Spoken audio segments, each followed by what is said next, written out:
Hello friends, मैं आपका mentor AK Singh और आज फिर हम अपने बी लीव की तैयारी करेंगे यानी BLIS-01 का जो हम चैप्टर देख रहे थे यानी कि यूनिट 2 लेसन नंबर आपका 7 हम कंप्लीट कर चुके हैं, जिसमें पुस्तकालय के प्रकार वगैरह पढ़े थे हमने। राष्ट्रीय पुस्तकालय क्या है, सार्वजनिक पुस्तकालय क्या है, शैक्षणिक पुस्तकालय क्या है और विशिष्ट पुस्तकालय के बारे में हमने सारी चीज़ कल यानी कि एक ही क्लास में जान ली थी।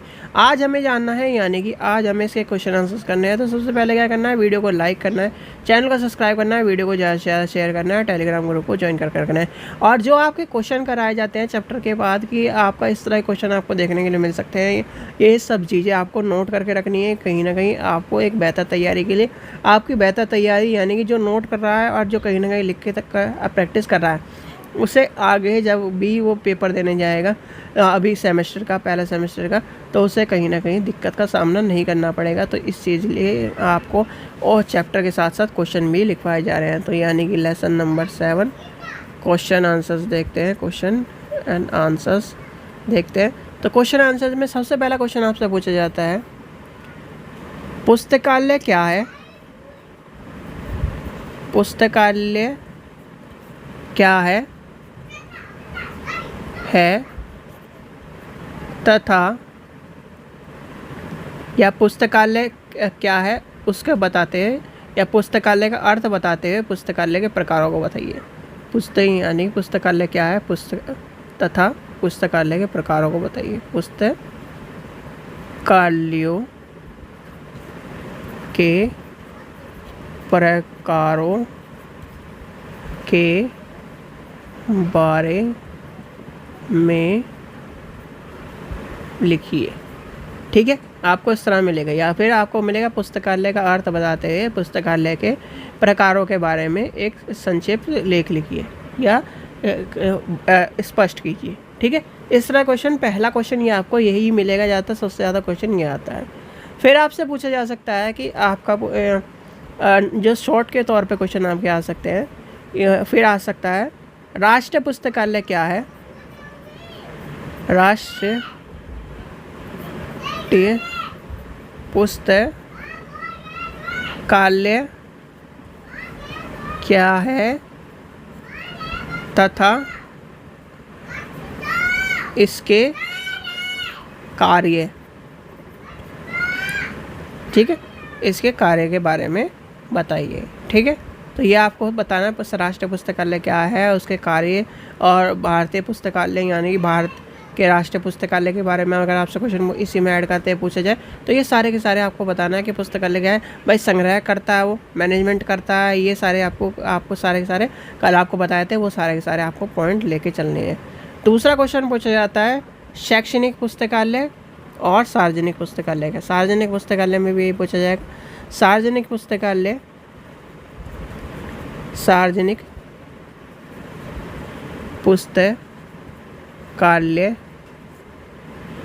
के बारे में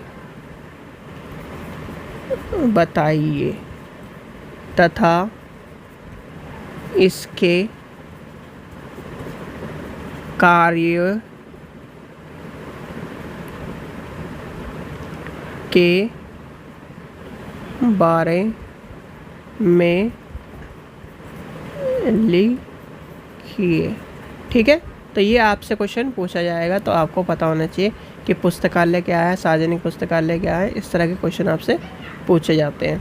फिर आपका पूछा जा सकता है शैक्षणिक पुस्तकालय, यानी शैक्षणिक पुस्तकालय क्या है? शैक्षणिक पुस्तकालय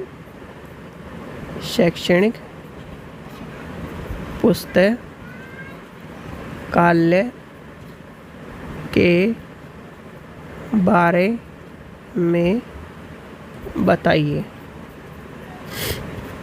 तथा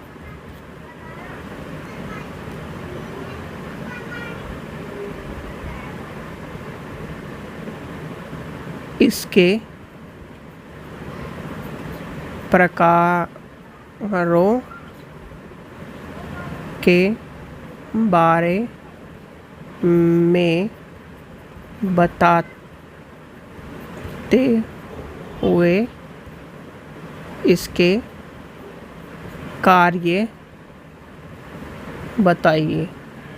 ठीक है, इस तरह से क्वेश्चन पूछा जाएगा। तो आपको क्या करना है भाई, प्रकार तो आपको पता है भाई, क्या शैक्षणिक पुस्तकालय में विश्वविद्यालय आ जाएगा, महाविद्यालय आ जाएगा और विद्यालय। फिर इनके कार्य आपको बताए थे क्या है, ये सारे की सारी आपकी हो जाएगी। फिर आपको बचता है लास्ट क्वेश्चन, विशिष्ट पुस्तकालय। ठीक है, विशिष्ट पुस्तकालय में आपसे क्या क्वेश्चन पूछा जा सकता है, विशिष्ट पुस्तकालय, विशिष्ट पुस्तकालय किसे कहते हैं तथा विशिष्ट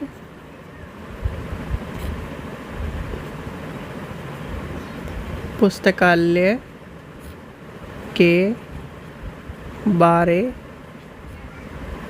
में लिखिए। ठीक है, इस तरह से आपसे क्वेश्चन पूछा जा सकता है। तो ये क्वेश्चन आपको क्या कर लेने हैं, जितने भी क्वेश्चन आपको बताएं, यानी कि मैक्सिमम आपको कितने क्वेश्चन बताए, 5 क्वेश्चन बताएं, और पाँचों के पाँचों आपको क्या कर लेने हैं, लिख के रख लेने हैं अपने नोटबुक में, जिससे क्या है आपको एक प्रिपरेशन हो जाए, आप क्या कर पाओ, अच्छी तरह से तैयारी कर पाओ। और जब ये आप पाँचों क्वेश्चन लिख लोगे तो आपको सारी चीज़ें याद हो जाएंगी। एज इट इज़ हर हालत में पुस्तकालय के प्रकार के ऊपर क्वेश्चन आना ही आना है, तो आपको इस क्वेश्चन का पता होना चाहिए। और कहीं ना कहीं ये क्वेश्चन आपके लिए इम्पॉर्टेंट भी है कि पुस्तकालय के आपके प्रकार पूछे जाते हैं, और आपके कहीं ना कहीं आपको पता होना चाहिए। ये आपके बीली में भी आपको मिलेगा, लाइब्रेरी के एग्ज़ाम में मिलेगा। ठीक है बच्चों, तो ये थे आज के क्वेश्चन आंसर, और कल आपका नया चैप्टर शुरू हो जाएगा, यानी कि अब आपका क्या हो जाएगा, नया चैप्टर शुरू होगा। नया चैप्टर में देखते हैं हम आपका क्या है नया चैप्टर में। तो नया चैप्टर आपका 3rd यूनिट शुरू हो जाएगी, यानी खंड 3 शुरू हो जाएगा, जिसमें क्या है, भारत के सार्वजनिक पुस्तकालय अधिनियम, तमिलनाडु, आंध्र प्रदेश, महाराष्ट्र, पश्चिम बंगाल, उत्तर प्रदेश के सारी, यानी कि विशेष संदर्भ में सारी चीज़ें पढ़नी है हमें। तो ये सही कहीं ना कहीं आपको पढ़ना है 8वें चैप्टर में। चलिए, आशा करता हूँ आपको वीडियो पसंद आई। वीडियो पसंद आई तो लाइक करें, चैनल को सब्सक्राइब करें, वीडियो को ज़्यादा से शेयर करें। Thank you.